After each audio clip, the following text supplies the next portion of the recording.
El Doctor en Casa presenta Actualizaciones IPS. Informes para asegurados, jubilados y público en general. Infraestructura. Nuevos centros de atención.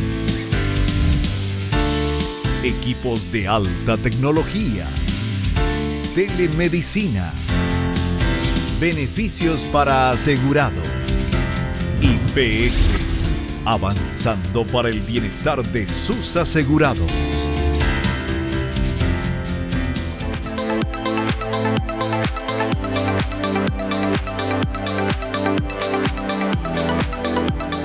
Hola, hola, hola, ¿cómo están todos? Muy, pero muy bienvenidos. Esto es El Doctor en Casa.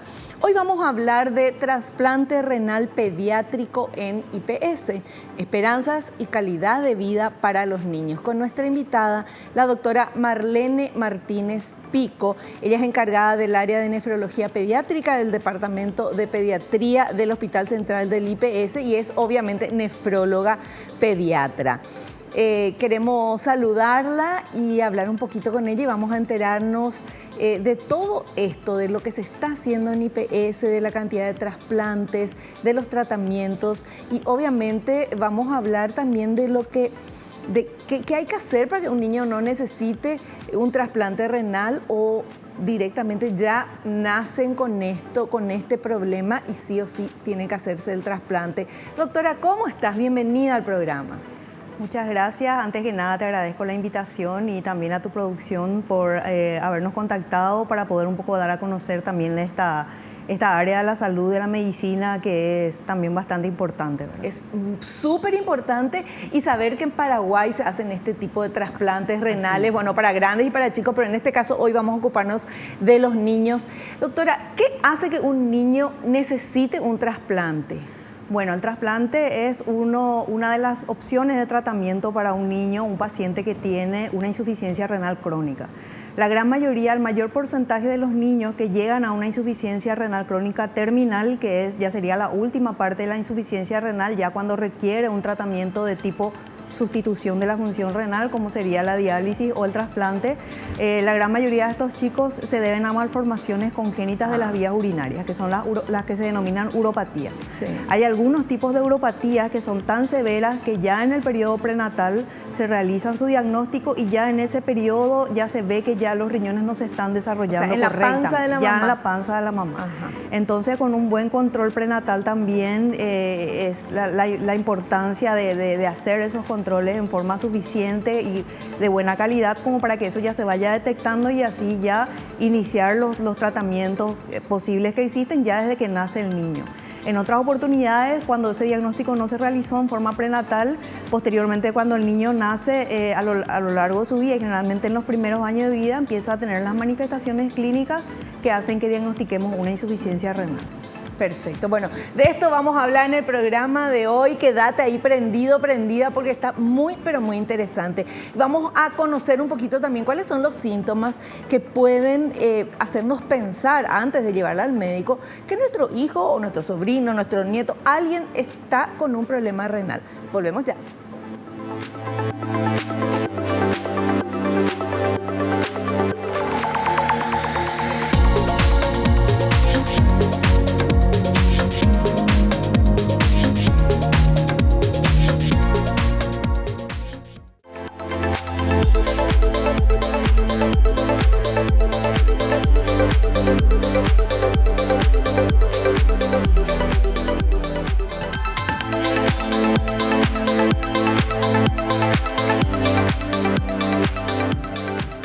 Bueno, ya nos metemos de lleno en este tema. Por si no viste la primera parte, te comento, vamos a hablar de trasplante renal pediátrico que se hace en IPS. Esto realmente es una esperanza y mejora la calidad de vida de los niños increíblemente.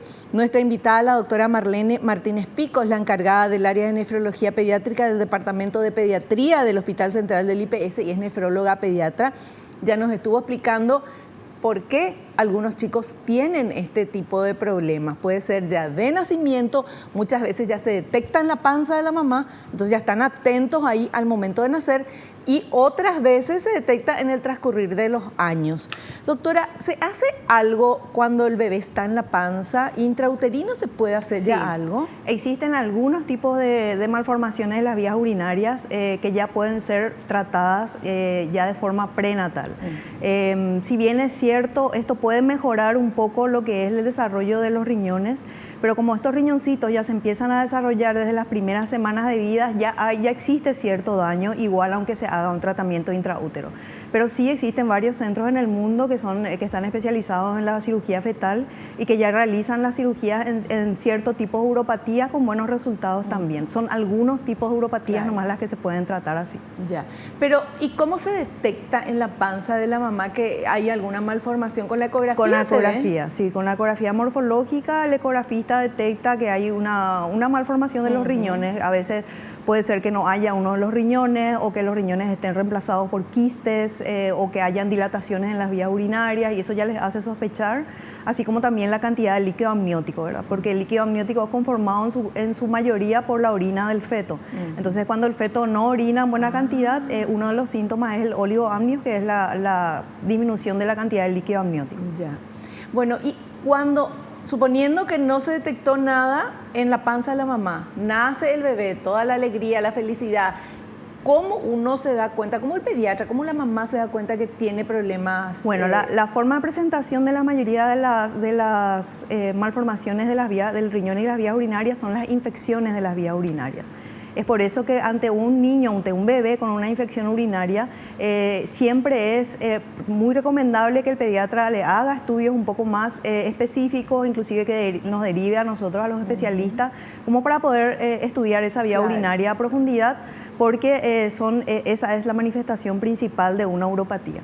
Luego, a lo largo de la vida pueden presentarse otros tipos de alteraciones, como enfermedades primarias del riñón, que son las glomerulonefritis, que también pueden ocasionar una insuficiencia renal crónica, y otros tipos de patologías a medida que también la criatura va creciendo, ¿verdad? Claro.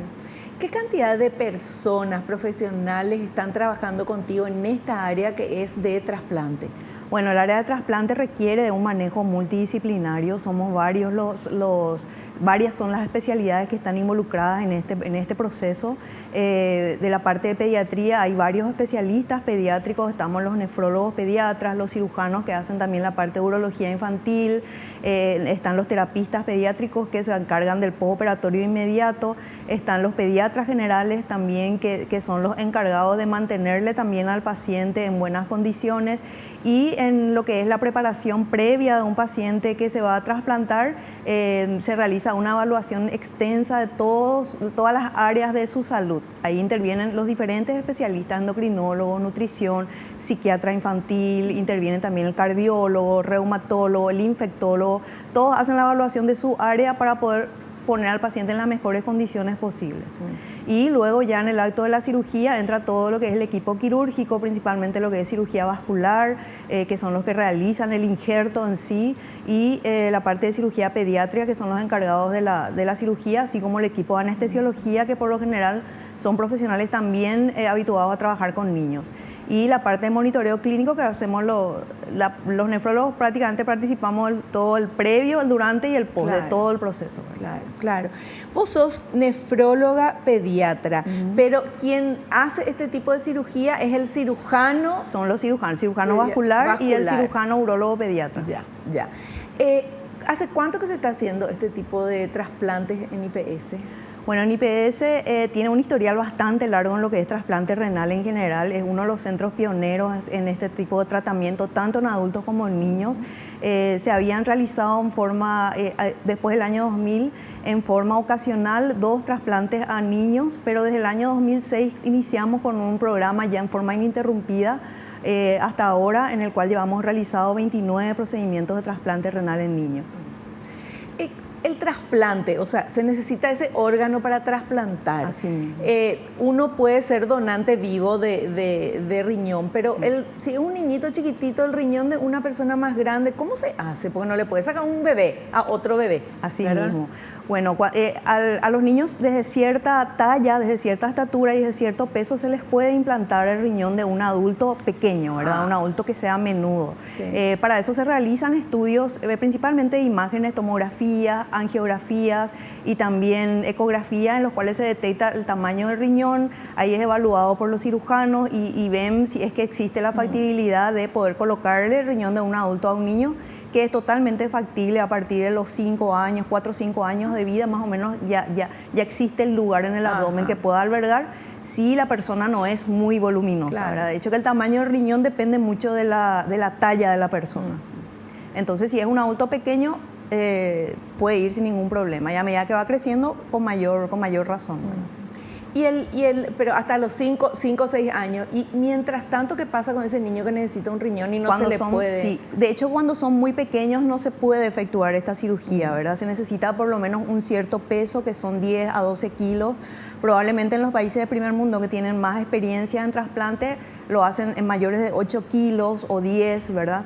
Nosotros acá en Paraguay el niño más pequeño que hemos trasplantado tenía 12 kilos, ¿verdad? Y actualmente, justamente ahora en agosto va a cumplir 12 años de trasplante y está súper bien, ¿verdad? Él ya tiene 17 años, ahora ya va a cumplir y se operó cuando tenía 4 años, ¿verdad? Y súper bien, ¿verdad? Esas son las grandes satisfacciones que nos alientan a seguir muchas veces luchando para poder mejorar cada día más en lo que es este procedimiento. Claro. Doctora, ¿y cómo elegir, además del tamaño del órgano trasplantado, hay que ver compatibilidad y todo eso? Sí, la primera compatibilidad que se hace es la de grupo sanguíneo, ¿verdad? En la que se toma el mismo esquema de lo que sería para la transfusión de sangre. El grupo 0 es un donante universal, le puede donar a todos los grupos. Y los que tienen grupo A, B, son receptores universales, pueden recibir de cualquier grupo. Y fuera de eso ya se va haciendo la compatibilidad, igual que para una transfusión de sangre. Eso sería el primer paso. Y el segundo es lo que sería la compatibilidad del HLA, que sería como nuestro código alergénico, por decir así. Un código genético que tenemos cada persona en particular, que nos hace únicos, ¿verdad? Es lo que hace, es una serie de antígenos, se llaman, que son los que producen la reacción inmunitaria, que es única para cada persona. Y eso es lo que hace que si yo meto dentro de mi cuerpo algo que no es de mi cuerpo, que es de otra persona, mi cuerpo reacciona contra eso. Pero existen ciertos grados de compatibilidad de esos antígenos HLA que nos ayudan muchísimo para poder determinar qué órgano va a ir a qué persona. Claro. Pero qué difícil es entonces encontrar un órgano, o sea, sabemos que es difícil por el tema de la compatibilidad, pero en este caso de niños tiene que ser una persona, un adulto, porque tiene que ser mayor de edad, que dona, ¿verdad? No, menores de edad no pueden donar. No, menores de 18 años. Por eso, entonces, de 18 para arriba no tiene que ser muy grande para que el órgano tenga un tamaño pequeño que pueda ir al niño. Tiene que tener compatibilidad del tema de la sangre y de esto que dijiste de los... Del HLA. HLA. LA. De hecho, que cuando se hace una donación a partir de un donante vivo, por lo general son parientes, ¿verdad? Generalmente es el papá o la mamá el que le dona a su hijo, y como esta codificación de HLA es también hereditario, se comparte prácticamente la mitad de los antígenos son similares al del papá o de la mamá o los hermanos inclusive. En los pacientes adultos, por ejemplo, se da que su hermano le dona, también pueden donar eventualmente tíos, primos. Lo primero es parientes cercanos y luego se puede eventualmente ir expandiendo, ¿verdad? Doctora, ¿el riñón es el que se puede partir y después se regenera? Ese es el hígado. El hígado. El hígado se puede, o sea que los niños pueden recibir un segmento nomás del hígado y a partir de eso se puede regenerar. El adulto tiene que recibir un hígado completo. Ya, perfecto. Estos niños reciben el trasplante porque ninguno de los dos funciona. Así mismo. ¿Verdad? Ninguno de los dos... Riñones, sí, eso, riñones. De hecho que el riñón tiene la enorme capacidad de trabajar más de lo que debería. Por ejemplo, si uno nace con un solo riñón, uno puede vivir toda una vida sin tener eventualmente problemas de insuficiencia renal, a no ser que no se cuide y empiece a tener hábitos que no son saludables, que sí le puede dañar el riñón que queda, pero un solo riñón puede asumir la función de los dos. De hecho que cuando uno le trasplanta un riñón a una persona, le trasplanta uno solo. Claro. ¿Y el donante queda con un riñón? Queda con un solo riñón. ¿Qué tipo de cuidado tiene que tener?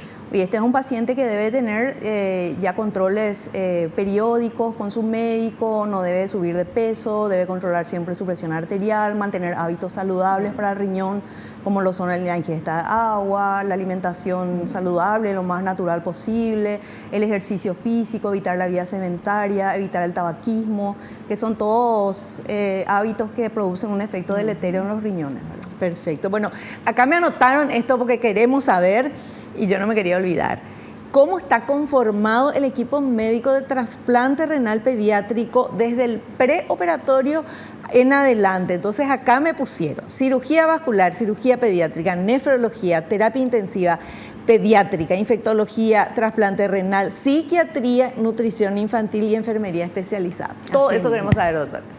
Bueno, es un grupo bastante grande de profesionales que por lo general hacemos una revisión previa. Por lo menos lo que son las cabezas de los equipos conocen, saben cuáles son los pacientes que están en lista de espera, tienen conocimiento de qué tipo de paciente es, y cuando se realiza la evaluación previa, donde participan todos los especialistas de las áreas pediátricas para evaluar cada uno su área y ver si es que hay algún tipo de problema, ya hacer un tratamiento para poner al paciente en las mejores condiciones posibles. Y luego la cirugía de trasplante, como habíamos comentado, que el cirujano vascular, que actualmente el jefe es el doctor Roberto Filisola en el IPS, y en la parte de cirugía pediátrica que está el doctor Kichiro Matsumura, que son las cabezas de los equipos y que llevan adelante todo lo que es el procedimiento quirúrgico. Posteriormente a la cirugía, el paciente pasa a la unidad de cuidados intensivos pediátricos para un monitoreo mucho más estrecho. Tenemos una sala que es aislada para estos pacientes que no estén en contacto con otros pacientes, y en ese lugar se realiza un control bien cercano de todo lo que son sus constantes vitales, el ritmo de cómo va orinando, sus análisis de laboratorio. Permanecen unos días en la terapia intensiva y luego, cuando ya se descomplejiza más el paciente, pasa a lo que es la sala de inmunosuprimidos, que se llama, que es en el área de pediatría de IPS, como para completar la recuperación antes del alta. Perfecto. Bueno, doctora, ¿y en qué lugar de IPS está esto? ¿En el Hospital Central tiene un lugar específico? ¿Cómo es? Bueno, en el Hospital Central está lo que es el departamento de trasplante, lo que es la parte de trasplante renal adultos. Ellos tienen una sala específica. Nosotros, el trasplante renal pediátrico, al ser un poco esporádico el tratamiento, utilizamos lo que es la sala de inmunodeprimidos, que está en el área de oncohematología del tercer piso del IPS. Ese es el área donde ellos se internan. Claro.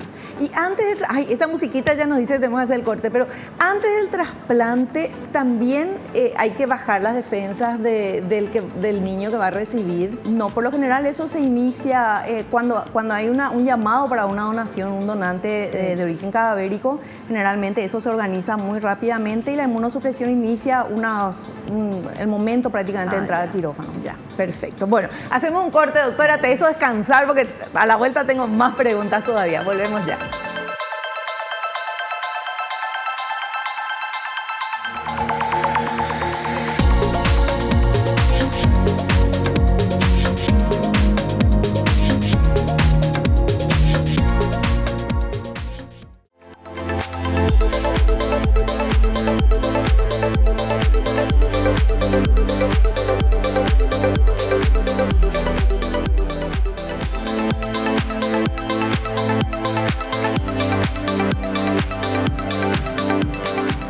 Seguimos charlando con nuestra invitada, la doctora Marlene Martínez Pico. Ella es encargada del área de nefrología pediátrica del Departamento de Pediatría del Hospital Central de IPS. Es nefróloga pediatra y estamos hablando de los trasplantes renales pediátricos que se realizan en IPS con mucho éxito, gracias a Dios, y no tanta cantidad, gracias a Dios, ¿verdad? No es necesaria tanta cantidad de trasplante. Decimos gracias a Dios porque preferimos que estén todos sanitos, ¿verdad? Pero en el caso de que se necesite, existe acá un equipo realmente fantástico que hacen este tipo de trasplantes y la sobrevida o el resultado, esto es muy bueno, doctora, ¿verdad? Sí, así es. Realmente posteriormente a lo que es todo el procedimiento de cirugía, dependemos mucho también de lo que es la adherencia al tratamiento, que el paciente siga con sus controles, que la familia esté también comprometida con eso. Y es un trabajo en equipo, ¿verdad? El equipo médico, el paciente y su familia, poner cada uno de su parte y para lograr tener buenos resultados. Tenemos varios pacientes que ya pasaron al área de adultos después de cumplir los 18 años y bueno, y continúan su tratamiento con los médicos especialistas de adultos y es una satisfacción también esa para nosotros. O sea, el tratamiento es continuo. El tratamiento es continuo porque lamentablemente la insuficiencia renal crónica no tiene una cura, o sea, no existe un tratamiento en el que nosotros podamos decir que eso desaparece, pero existen opciones de tratamiento como el trasplante renal que les da a los pacientes una excelente calidad de vida. Al ponerle un riñón que es normal, ellos ya dejan de depender de lo que es la diálisis, dejan de tener los síntomas de la insuficiencia renal crónica, que por más que muchas veces se dialicen o se mediquen, eso nunca va a llegar a lo que es el 100% de un riñón sano. ¿Cuáles y son eso con esos el síntomas? Y los síntomas en niños principalmente son la falta de crecimiento, ¿verdad? Son niños que no suben de peso, no aumentan de estatura, son niños muy flaquitos, muchas veces son decaídos, no tienen apetito, a raíz por ejemplo, infecciones a repetición de otros tipos o de infecciones urinarias a repetición, se puede detectar también la insuficiencia renal, pero cuando es algo crónico es por lo general la falta de crecimiento del niño el que debe alertar al médico para estudiarle el riñón, ¿verdad? ¿Y los niños se hacen también diálisis? Sí. Ay, no me diga. Sí, sí. Lastimosamente también. ¿Desde cuánto? Y desde recién nacido se pueden hacer la diálisis peritoneal. Existen dos modalidades de diálisis. Una es la hemodiálisis, en el cual se utiliza la sangre para pasar a través de una máquina. Están conectados a la máquina. Están conectados a una máquina a través de un catéter, pasan por un filtro y que es una máquina. Y el otro es la diálisis peritoneal, que se realiza a través de una membrana en el abdomen que se llama peritoneo. A través de un catéter también se le infunde unos líquidos y se realiza ese intercambio dentro del cuerpo y luego se desecha ese líquido. ¿Pero también conectado a una máquina? No, ¿O se le pone a través de un catéter. Es a través de un catéter. ¿Y está en el hospital o se va a su casa? No, eso se pueden hacer en su casa, ¿verdad? Esa modalidad de diálisis es ambulatorio. Lo realizan los padres, o la mamá, el papá. Nosotros realizamos el entrenamiento que dura un buen tiempo para iniciar, aproximadamente 3 a 4 semanas de entrenamiento. En ese tiempo sí se quedan internados en el hospital y una vez que vemos que ellos ya pueden manejar tanto lo que es la diálisis en sí como sus eventuales complicaciones, entonces van a la casa y vienen a sus controles una vez al mes. Doctora, ¿y tratamiento psicológico, psiquiátrico para el niño, para los padres, para el adolescente? ¿Eso se necesita cuando uno tiene esto? Totalmente. Es una carga muy pesada tener una enfermedad crónica y sobre todo en un niño, ¿verdad? No solamente le afecta a él, sino que a toda la familia. Cambia muchas veces la dinámica de lo que es la familia en el caso de que necesite muchas hospitalizaciones o necesite hacerse hemodiálisis, que es en el hospital. Toda la familia muchas veces tiene que trasladarse al hospital, a veces viven lejos. El paciente, como no se siente 100% en su estado de salud, está decaído, muchas veces no quiere ir al colegio, se deprime, y detrás de un niño toda su familia también. Entonces el apoyo psicológico y eventualmente psiquiátrico, tanto a los niños como a los padres, a la familia, es fundamental. Claro, porque te imaginas, tienen esto, pero el niño es niño, tiene que vivir una vida de niños. Es así. Y me imagino yo que la mamá y el papá van a querer sobreprotegerle, no hagas esto, no hagas lo otro, cuidado con tu hermanito, que no sé qué. Entonces es muy difícil establecer el límite de eso también. Claro. Sí, es fundamental el apoyo de todo lo que es la salud mental en este grupo de personas. Es muy, muy importante realmente. Doctora, ¿y la gente que vive en el interior del país? Porque estamos hablando, estos trasplantes se hacen solamente acá en IPS Central y tienen que trasladarse hasta acá, ¿o cómo hacen? Sí, a nivel de lo que es la red de IPS, la seguridad social, solamente en el Hospital Central, que sería nuestro hospital de mayor nivel en lo que es la seguridad social, solamente acá se realiza, ¿verdad? Tenemos de hecho pacientes de todas partes del país, Por lo general, si se dializan, optamos por la diálisis peritoneal, que es ambulatoria. Entonces, ellos vienen solamente una vez al mes a sus controles, y en el caso que ellos vivan como más cerca del hospital o que no se puedan realizar la diálisis peritoneal, entonces se hacen hemodiálisis, pero esos tratamientos por ahora solamente en el hospital central. Ya, Sí. ya. Es nada más que para dimensionar, ¿verdad? Estamos hablando de algo maravilloso, positivo, que es el trasplante renal que se realiza en IPS, pero pensar también en cómo una enfermedad o cómo una condición cambia absolutamente la vida de todas las personas, no solamente de la persona que tiene, en este caso el niño, sino también de toda su familia. ¿Y por qué digo esto? Porque acá en El Doctor en Casa lo que nosotros queremos es contarles a ustedes cuál es la realidad que tenemos en nuestro país, cuáles son los pros, ¿verdad?, que tenemos, las cosas buenas que se están haciendo, los logros, a qué se ha llegado, como por ejemplo tener todo este equipazo de profesionales que hacen trasplantes renales. Pero también queremos que dimensionemos todos y demos el verdadero valor que tiene cuidarse y cuidar la salud.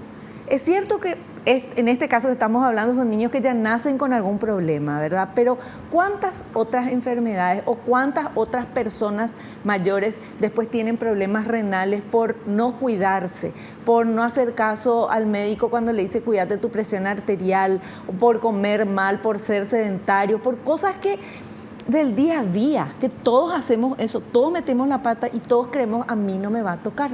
Entonces, qué importante es parar un ratito ahora y pensar, y si vos estás sano, agradecerle a Dios por esa bendición de estar sano y cuidarte y cuidar a tu familia para prevenir enfermedades. Y si en este momento vos estás con algún tipo de enfermedad, bueno, agradecer porque hay médicos que pueden tratarte y porque hay mucha gente preocupada y ocupada para que la salud llegue a todas las personas. Acá en El Doctor en Casa lo que buscamos es eso, informar, conocer, aprender entre todos juntos, porque yo aprendo acá con cada profesional que viene, y poder elevar nuestro nivel de vida, de calidad de vida, que eso se logra con conocimientos y poniendo manos a la obra, cuidándonos y cuidando a nuestra familia. Nada más que quería decir esto porque al hablar de niños, al hablar de familias, realmente me emociona porque, me emociona de verdad, porque pienso en esta familia que cambia la vida cuando tienen un niño que tiene un problema, ¿verdad? Y que si viven en el interior tienen que venir acá, o sea, es todo eso. Y quienes no están en ese momento, en ese lugar, quienes no tenemos ese tipo de problemas, bueno, ¿qué tenemos que hacer? Ayudar a quienes sí están pasando por eso con empatía y ayudarnos nosotros, a nuestras familias, cuidándonos. Disculpen la emoción, pero cuando se habla de niños, a mí me mata. Bueno, doctora, vamos a seguir. ¿Cómo afectó la pandemia a la realización de trasplantes? Bueno, eso fue un periodo que tuvimos que hacer un paréntesis a este tipo de procedimientos, porque al ser esta una opción de tratamiento, es decir, no es que la vida del paciente depende de un trasplante renal, ¿verdad? Porque existen las otras opciones que son la diálisis, la hemodiálisis y la peritoneal, que pueden mantenerle también muchos años, mucho tiempo con vida a los pacientes.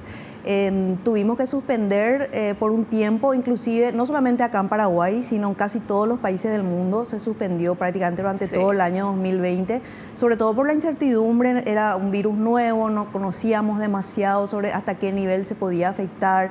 Se veía que si el COVID le tomaba a los pacientes que estaban inmunodeprimidos les iba muy mal. Prácticamente muchos de ellos fallecían, inclusive niños. Entonces se decidió por ese tiempo, prácticamente todo el año 2020 y unos meses del 2021, hacer un paréntesis a los procedimientos de trasplante. Pero el año pasado se reanudó otra vez y bueno, nosotros siempre dependemos de lo que es la donación de órganos, más que nada. Claro. Y el tema de donación de órganos cadavéricos, se está haciendo campaña desde hace años ya con eso. ¿Tienen ustedes donación de riñones de cadavéricos, por ejemplo? Sí, de hecho que la gran mayoría, prácticamente el 80% de los trasplantes renales que se hacen en la actualidad en todo el país provienen de donantes cadavéricos. Si bien la cantidad de donantes que nosotros tenemos no está un poco lejos todavía de lo ideal, y posterior a la pandemia eso disminuyó y hubo que arrancar otra vez prácticamente de cero. Va aumentando de a poco y con las campañas también que ayudan mucho, las campañas del Instituto Nacional de Ablación y Trasplante, que promueven mucho lo que es la donación de órganos. Se va mejorando eso, pero está todavía bastante por debajo de la necesidad real que existe, ¿verdad? ¿Y en qué caso un niño necesita ese trasplante renal? Porque nos acabas de decir que durante la pandemia se paró el tema de trasplante a nivel mundial y mientras tanto recibían lo otro, ¿verdad? Sí. ¿Cómo se llamaba? La diálisis. Diálisis peritoneal, eso. Pero ¿en qué casos se dice, bueno, ya tenemos que hacer el trasplante? Bueno, el trasplante es una opción más de tratamiento que está, vamos a decir, al mismo nivel de la diálisis. Inclusive puede ser que un niño no llegue a entrar en diálisis y se trasplante antes. Desde el momento en que el riñón llega a ese nivel de insuficiencia renal terminal, que sería más o menos por debajo del 15%, digamos, de lo que es la función de los riñones, ya se plantea un tipo de tratamiento sustitutivo. Y puede ser ya inclusive el trasplante renal, que en este caso se llama preventivo, que es cuando el paciente no llega luego a ingresar a la diálisis o posterior a la diálisis. Lo ideal es que no haya ningún niño en diálisis, que si un niño no se puede trasplantar, pensar un poquitito 2 veces a ver si es que vale la pena o no dializarlo, porque realmente la calidad de vida que tienen no es buena.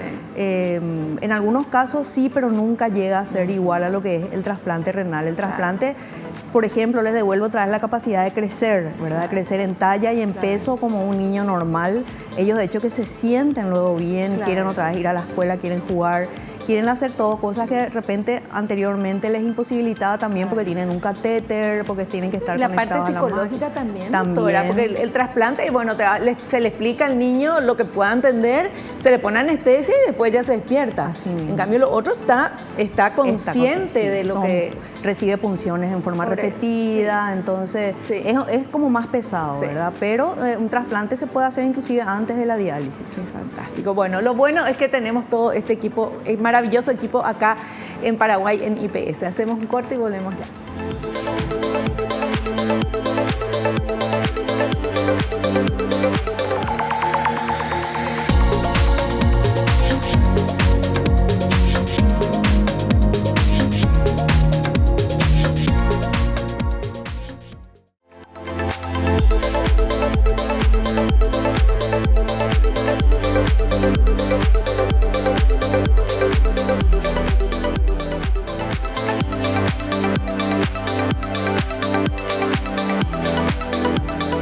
Sigo con muchísimas preguntas para la doctora Marlene Martínez Pico sobre este tema del trasplante renal en niños. Doctora, ¿cuál es el protocolo de lista de espera? ¿Qué sé yo? Porque eso hay todo, no es que yo quiero operarme o mi niño se tiene que operar y ya. ¿Cómo se hace? Bueno, primeramente nosotros tenemos que prepararle al paciente que va a recibir el trasplante. Se hace, así como te comenté hace rato, una evaluación completa. El niño tiene que estar completamente vacunado, tiene que estar en las mejores condiciones de salud posibles. Si tiene alguna malformación de la vía urinaria, eso se tiene que resolver antes del trasplante, se tiene que operar, se tiene que tratar de ponerle al paciente en las mejores condiciones clínicas posibles para que pueda superar el procedimiento. Una vez que se completa, vamos a decir, nosotros le llamamos una carpeta porque ahí vamos guardando todos sus estudios y vamos completando todos los ítems. Una vez que eso se completa, nosotros enviamos todo lo que son sus datos al Instituto Nacional de Ablación y Trasplante y ahí ingresan en la lista de espera. Existe una lista de espera nacional que ellos manejan con un sistema de puntuación por los pacientes que de acuerdo a su edad, de acuerdo a las características de su HLA, a su patología, hace cuánto que están en lista de espera o en diálisis, ellos les van asignando como categorizaciones a los pacientes o órdenes en la lista de espera de acuerdo a los donantes que vayan apareciendo, ¿verdad? Que es el INAC que al final asigna los órganos. ¿Y cuál es la preparación que se hace al niño, al paciente antes del trasplante? O sea, ¿qué estudios, no sé, qué cosas se le hace? Una vez que ya le llamamos para el trasplante, viene el niño, tiene que estar ya en ayunas, generalmente se pide por seguridad al paciente por lo menos 6 horas de ayuno antes de entrar al quirófano, como para cualquier cirugía, y le realizamos los cuidados prequirúrgicos habituales, como por ejemplo hidratación parenteral, unos análisis de rutina, radiografía de tórax, un examen físico completo. También le hacemos una evaluación rápida de lo que son infecciones que pudieran estar presentes y no manifestarse, como por ejemplo ahora añadimos lo que es el hisopado o el PCR para COVID.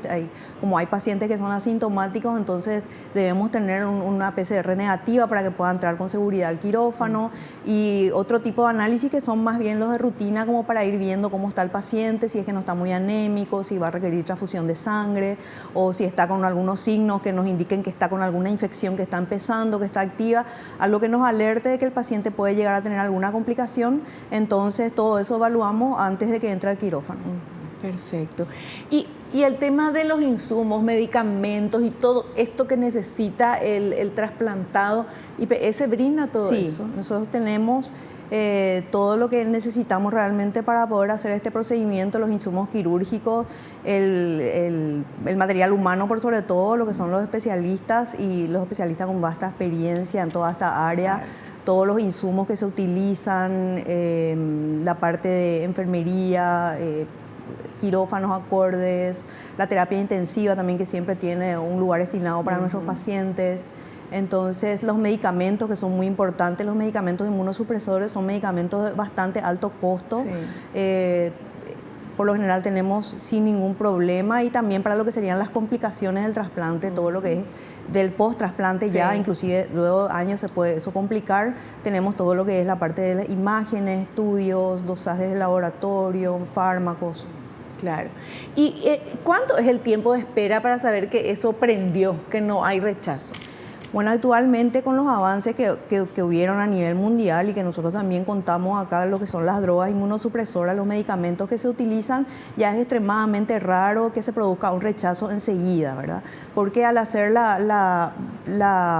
al asignar un donante a un receptor, a un paciente, lo primero que se realiza en el Laboratorio Central de Salud Pública, la prueba cruzada que se le llama, que es que se cruzan la compatibilidad de donante con receptor, y en ese caso, si es que no reacciona, eso ya habilita, ¿verdad? Y con los medicamentos que utilizamos nosotros en el momento de la cirugía y en los días posteriores al trasplante, el día de hoy es extremadamente raro que exista un rechazo hiperagudo, que sería un rechazo muy agudo en los primeros días del trasplante. Posteriormente, con el paso de los meses y años, sí se pueden dar eventos de rechazo que tienen sus signos. Generalmente hay un aumento de lo que es la creatinina, que es el valor en sangre que marca la función del riñón. Puede ser un paciente que le duela el lugar donde está su injerto, que tenga fiebre, que deje de orinar o que orine menos de lo habitual, que se empiece a hinchar. Son todos signos que nos pueden alentar de que existe un rechazo agudo, ¿verdad? Pero cada vez es como más raro la presencia del rechazo agudo, porque los medicamentos que se utilizan hoy en día son como muy buenos. Depende mucho también del cumplimiento del paciente. Claro. Cosa que es un poco difícil en la adolescencia. De repente ellos no quieren estar tomando medicamentos, la rebeldía, pero es un problema a nivel mundial con el cual tratamos de lidiar también los profesionales. Claro. ¿Cuánto tiempo después de un trasplante ya le dan de alta para que el niño pueda ir a su casa? Y generalmente lo que nosotros buscamos son los días para ir descomplejizando al paciente, porque tienen vías venosas, a veces tienen vía central, tienen sondas vesicales. Entonces, a medida que van saliendo cada una de esas cosas, ya le podemos mandar a su casa. Por lo general son entre 10 días como mínimo de internación, 7 a 10 días. Es lo que la gran mayoría está internado, ¿verdad? Claro.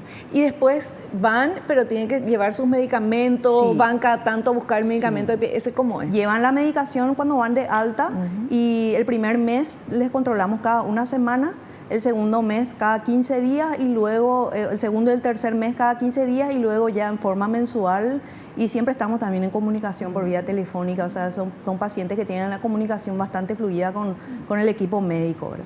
Y a medida que van terminando su medicación, les volvemos a generar la receta para que puedan llevar de vuelta. ¿Cómo es la vida de un niño trasplantado, doctora? Y la vida de un niño trasplantado, que como yo siempre le digo a los pacientes, los primeros meses se tienen que cuidar bastante porque los medicamentos que nosotros ponemos para evitar los rechazos bajan también un poco la inmunidad, entonces tienen como que guardarse un poco más para evitar las infecciones. Pero a medida que van pasando los meses, eso cada vez se libera más y realmente la calidad de vida de ellos es la de cualquier niño normal. Aparte de que tienen que tomar sus medicaciones a horario y todos los días, hay personas trasplantadas que juegan deportes, hay olimpiadas de trasplantados en el mundo, ¿verdad? Juegan deporte, estudian, siguen su carrera universitaria, algunos inclusive llegan a casarse, hay mujeres trasplantadas que tienen hijos, o sea, realmente recuperan esa calidad de vida perdida a raíz de la insuficiencia renal crónica. Qué lindo. ¿Y quiénes, por ejemplo, no pueden ser donantes renales? Bueno, una persona menor de 18 años, donante vivo, una persona menor de 18 años no le puede donar a otra, o una persona que sea obesa o que tenga, por ejemplo, problemas de hipertensión o diabetes. En ese caso es un riesgo para la persona que va a donar el quedarse con un solo riñón. Y en el caso de los donantes cadavéricos, cuando tienen algún problema de sus riñones, o sea que por los análisis o la ecografía uno ve que tiene un problema renal de base, o es un hipertenso muy crónico, o es un paciente que está con una infección activa, por ejemplo, o un paciente portador de VIH o de hepatitis C, son casos que contraindican la donación. Y también cuando el paciente ya está fallecido, o sea que ya está con el corazón parado, por decir así. Perfecto. Bueno, súper claro. Hacemos otro cortecito y volvemos enseguida.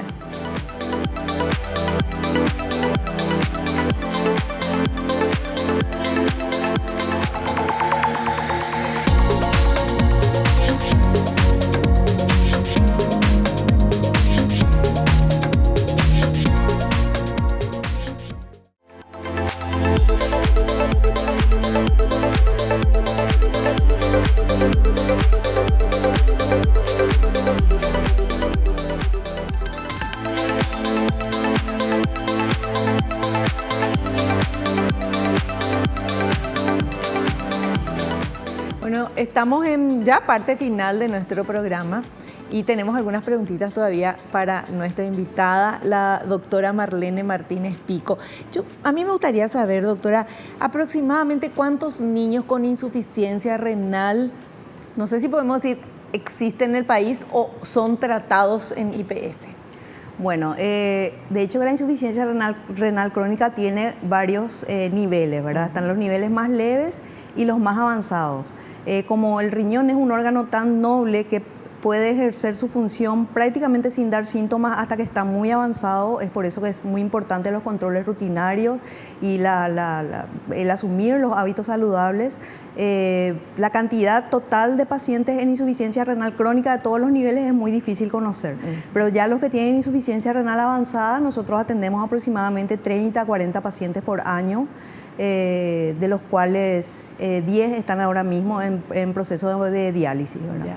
¿Y cuál es un síntoma o qué es qué análisis, qué estudio se hace para saber que no está funcionando también el riñón, por ejemplo, de cualquier persona? Porque todos creemos que todo funciona bien en nuestro cuerpo y no nos hacemos ni un análisis, ¿cómo vamos a saber?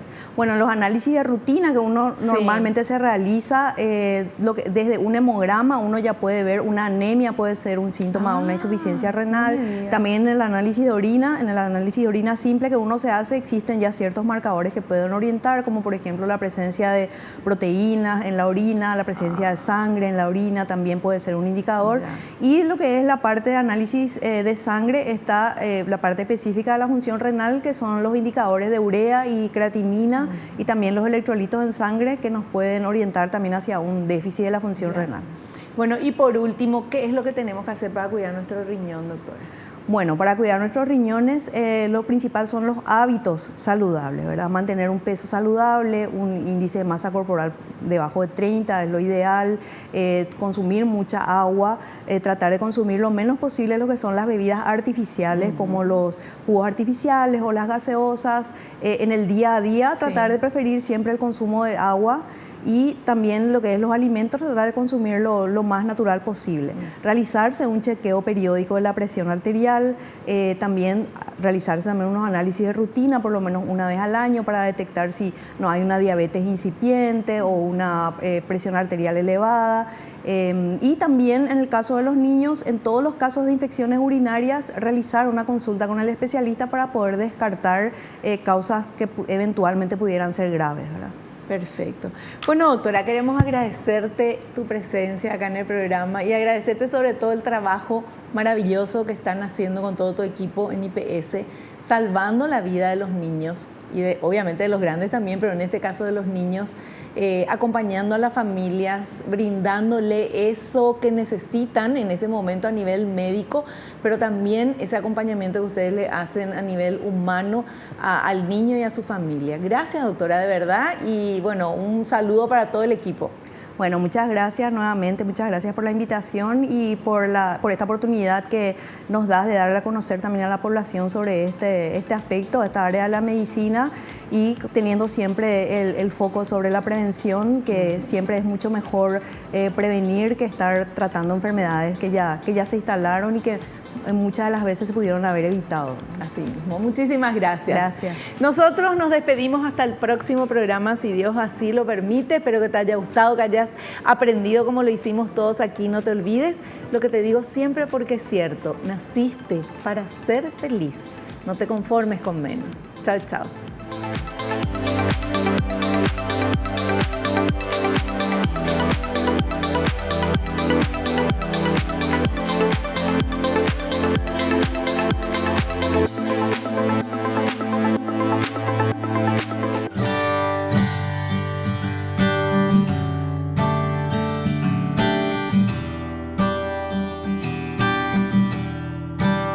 Soy Juan Arturo Núñez Zorrilla, del departamento de Cordillera, Isla Pucú. Soy Juan Adolfo Núñez, papá de este campeón. Soy Cleonice Zorrilla de Núñez, mamá de Juan Arturo Núñez Zorrilla.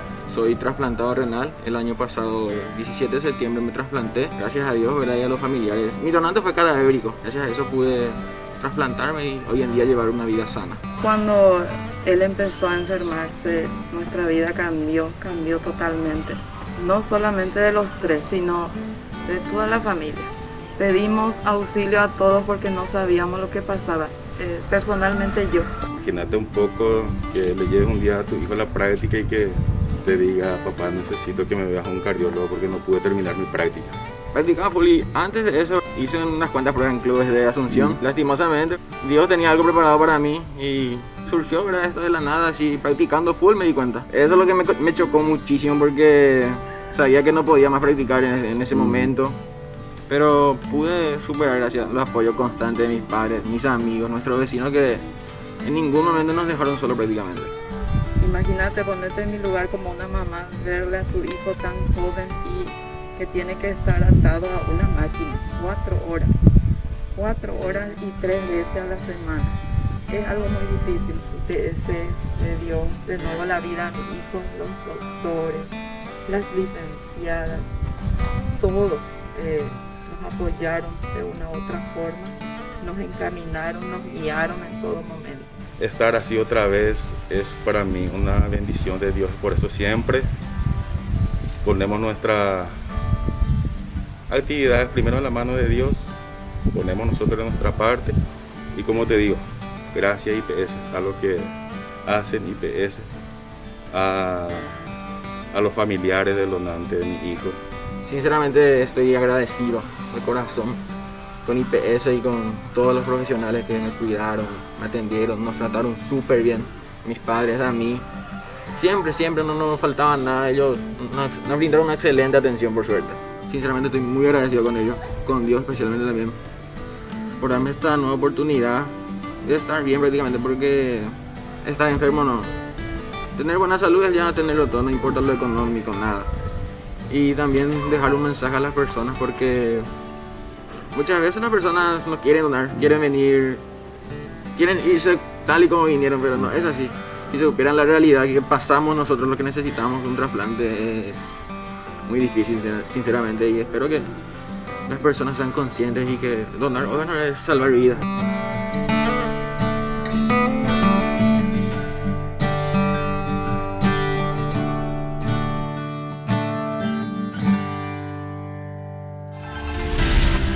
El Doctor en Casa presentó Actualizaciones IPS.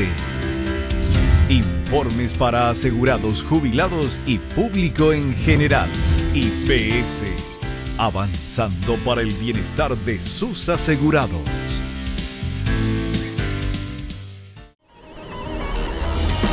Fue una realización de Alicante.